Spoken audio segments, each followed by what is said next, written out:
You're listening to the Rainmaking Podcast, hosted by high-stakes headhunter, author, and professional speaker, Scott Love.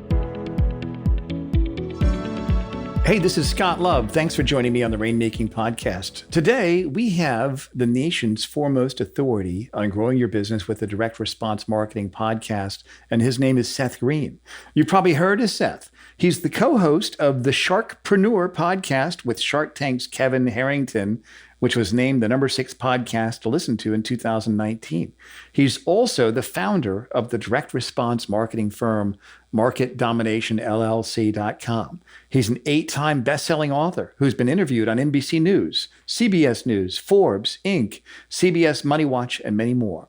Our topic title for today is how to get your dream 50 influencers growing your business for you every week for a year. So if you're in the business of getting business, make sure you take notes while you listen to Seth. And as always, thank you for listening. Thank you for leaving 5-star reviews on Apple Podcasts, and I appreciate you sharing this with other people. If you have any other ideas about guests, please email me. My email address is scott@attorneysearchgroup.com. And now let's listen to Seth. Hey, this is Scott Love. Thanks for joining me on the Rainmaking Podcast. Our guest today is Seth Green, and today we're talking about how to get your dream 50 influencers growing your business for you every week of the year. Seth, thanks for joining me on the show. Thank you so much for having me. It is an honor to be here. I'm super excited. Yeah, and now you've got an incredible reputation. You've built a highly regarded, credentialed reputation in the direct response marketing world. Tell us a little bit about what you started at earlier in your career and how did you get to where you are today? Okay, so I'm going to try and do a super short version of that. The longer version's on YouTube. So I started out as a cold calling financial advisor, interrupting strangers asking for money. I hated it. I found legendary marketing guru Dan Kennedy. I begged my wife for 30 days to let me borrow more than our mortgage on our new house to go hire Dan. I worked with Dan. I was the 6,700th ranked financial advisor at a Fortune 500 company, which means I was in dead last place, and because I hated making cold calls. And in 2 years of working with Dan, I was in the top 30 nationwide for opening new accounts. So what we did together worked really well. I got written about in a bunch of trade journals. My phone started ringing. This is all before the internet. My phone started ringing off the hook with financial advisors who wanted to do what I did. They said, "Hey, I read about you. How do I do that?" Right. So I said, "Dan, what do I do?" He said, "You start a marketing company and do it for them." So 13 years ago, I started MarketDominationLLC.com. It started out as me and one financial advisor, and has now grown over the last 13 years to a team of 38 amazing team members. And we've served over 2,368 clients nationwide. It's all over the planet, literally in every time zone. And we branched out to 63 different industries because the principles that I learned that grew that business, that then grew the marketing business, also grow our clients' businesses every day. Wow. Well, tell us about the story. How did you kidnap Shark Tank's Kevin Harrington? Tell me about that. Yes. So I'm a huge Shark Tank fan. And about 7-8 years ago, I got a text message from a BNI member friend who said, "Hey, did you know Kevin from Shark Tank? Kevin Harrington's coming to speak in Buffalo." And I said, "No one ever comes to Buffalo to speak. What are you talking about?" And it turns out EO, Entrepreneurs Organization that Kevin co-founded with Michael Dell, was having a 20 or 30 or whatever year anniversary. So Kevin and Michael were touring the world, going to regional conferences and speaking. So the regional conference for like the Northeastern United States happened to be in Buffalo.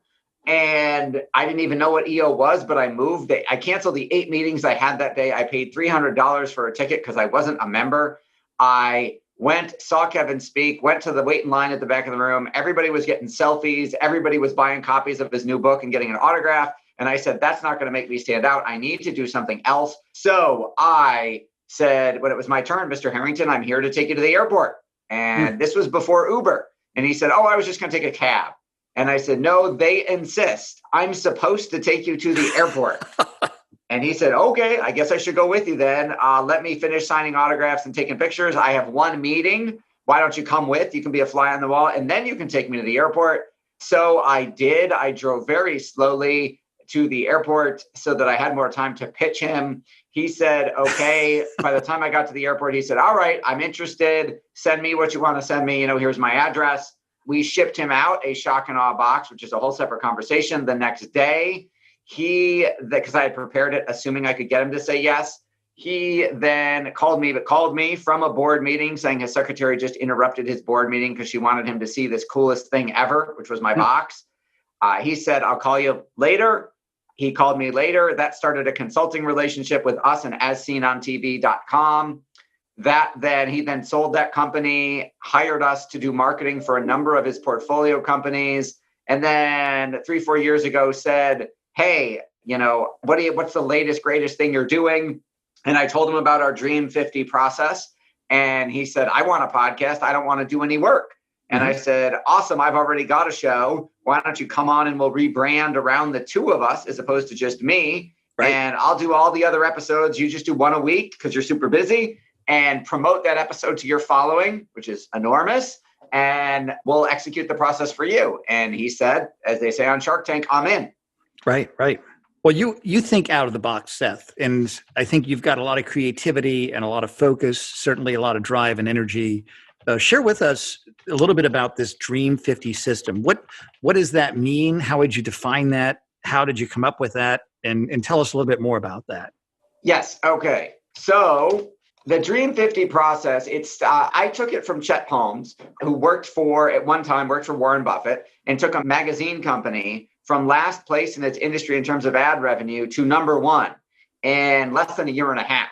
And this was before the internet. So he did it by taking the top 167 advertisers in the industry, and he dripped on them twice a month for like a year and a half, and was able to get a significant percentage of them to become clients, and took put his magazine on the map, so to speak. So what I did is I brought that process into the 21st century so that it includes a audio podcast, it includes a video podcast, it includes a blog post, it includes a book, it includes social media, all of these things we call value bombs. Right. That we are delivering to your ideal centers of influence before we ever ask them for anything on your behalf. And then because we've done all of these things promoting them, when we then say the next step to talk about promoting you and your business, they say, well, you're like my new best friend, Scott. Of course I would do that. Of course I would jump on a call with you and talk about it. And then we turn them into referral partners. We turn them into centers of influence. We turn them into speaking engagements. We even turn them into clients. And it's a way to get one of them promoting your business every single week for a year. So let me back up a little bit. When you talk about drip, what does that mean? You said that Chet Holmes would drip on 157 advertisers. What does that mean? What did he do? How often? What was his frequency? So he sent them direct mail once a month, and then he called them on the phone once a month. We do a whole lot more than that because we have technology he didn't have. Right, so we do an audio podcast, a video podcast, social media, a blog post, a book, and direct mail, and email, and LinkedIn, and phone. So we are dripping on them in tons of different forms of media, tons of different ways, at tons of different times, so that you are literally almost always in front of them, adding value, so that by the time you ever say, hey, I know that you guys are LexisNexis and you serve all the law firms I want to recruit for. Can you do a webinar with me about secrets of recruiting great lawyers for your list? They say, of course, we would love to. And poof, instead of getting one client at a time, now you're doing a webinar for a couple hundred law firms, and maybe 10, 20, 30 of them hire you, and you've got your entire year set in, 1 hour. And I like what you said. It's about content that offers value. Let me ask you to elaborate on that. When I'm doing a podcast, should I say, let me tell you a little bit, but if you want the secrets, you've got to buy from me? Or should I just be generous and liberal with content that helps people? What do you think? So our goal for our clients is the podcast they do with their Dream 50 members is all about the Dream 50 member. So in this case, you shouldn't be talking about yours. We tell our clients all the time, the podcast should be the other people talking 90% of the time and you asking questions 10% of the time. It's about them. Right. You need to let them show off and make them look good as much as possible. because the more they get to show off, the more they will like you, the more engaged they will be to share that with their following, which helps grow yours. And then the more they will reciprocate later when you eventually do ask them to directly promote you to their audience. Right. You know, it's interesting because you and I talked about this before. I started my podcast back in 2009, back when people were listening to podcasts on iPods, and really built my whole training business for the recruiting industry that I eventually sold. And I realized so much business came from that because people want content. They want information that's going to help them. And then when people are ready to buy, they're going to be the ones that reach out to you. And that's with this show. I put this out for a couple of objectives. One of those is to build that relationship and that rapport with partner level attorneys so that if and when they're ready to move, they're going to reach out to me. But in the meantime, giving them information that helps them today with some of their challenges related to client development. And so let me kind of go a little bit more narrower on podcasting. Who do you think is an ideal professional that should start a podcast? What do you think about that? So I think it should be anybody who is a professional practice. So doctor, lawyer, accountant, financial planner, law firm, who has a decent transaction value. So if you were trying to sell $2 slices of pizza because you had a pizza delivery place, I would not do this. There wouldn't be enough volume. Right.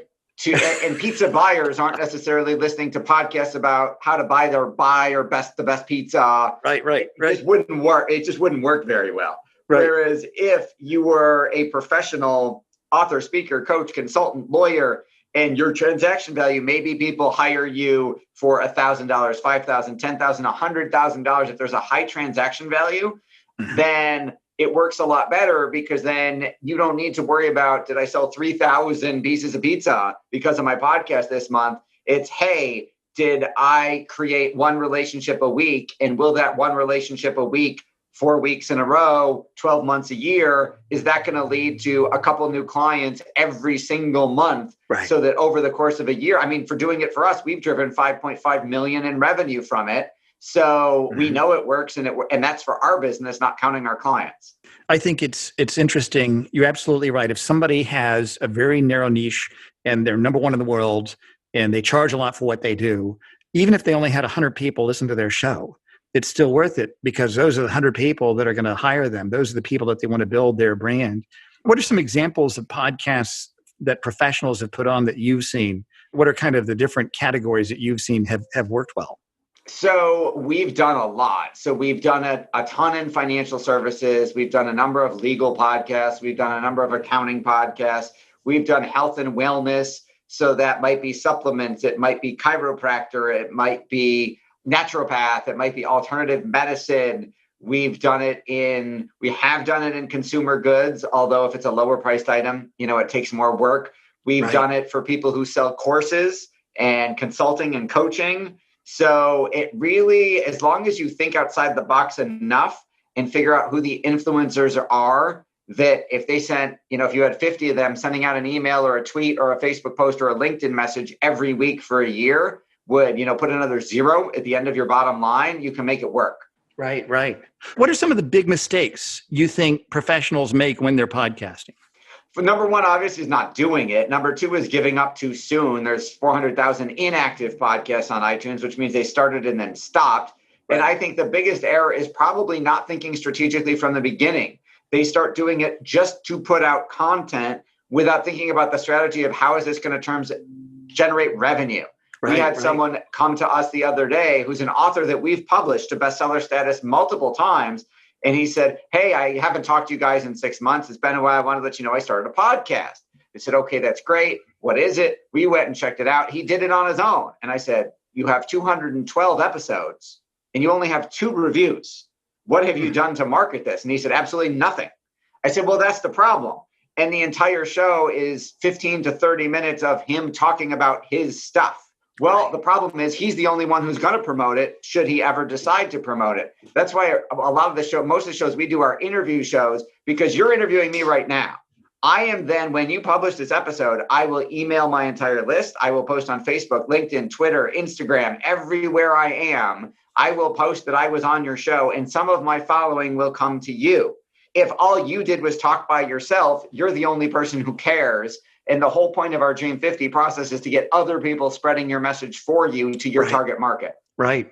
That's a great idea. So let me ask you then, what would a professional do?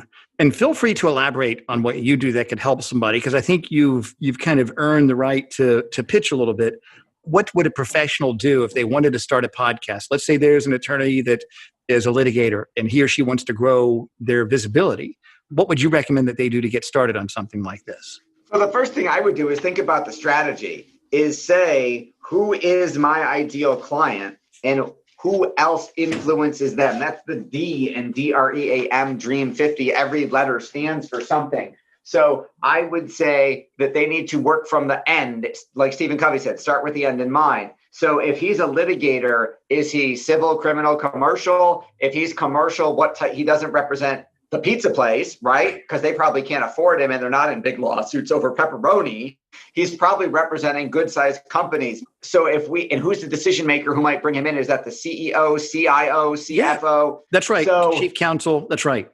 Right. So let's think about who's his ideal corporate person to get him in the door. And then who are the influencers who could introduce him to those at scale? Because I don't want you to just get one litigation client. I want you to get 10 or 50 or 100, or however many you can handle. In order to do that, you need leverage and scale, and you need people who have influence not over one of your potential clients, but over 100 of those companies or 1,000. So that, for example, I did a webinar with someone on our Dream 50 list, who's one of our partners last week, and they emailed 50,000 of my ideal client about that webinar. So that's the type of leverage you're looking for. Now, I'm not going to take, not 50,000 aren't going to open the email or sign up. And I'm not going to take everybody who shows up on the webinar as a client, but that allows me to have scarcity. That allows me to say, we can only take 7 slots and there's 500 of you. So now people are more urgent, and it allows me to raise my prices and cherry pick who I want to work with.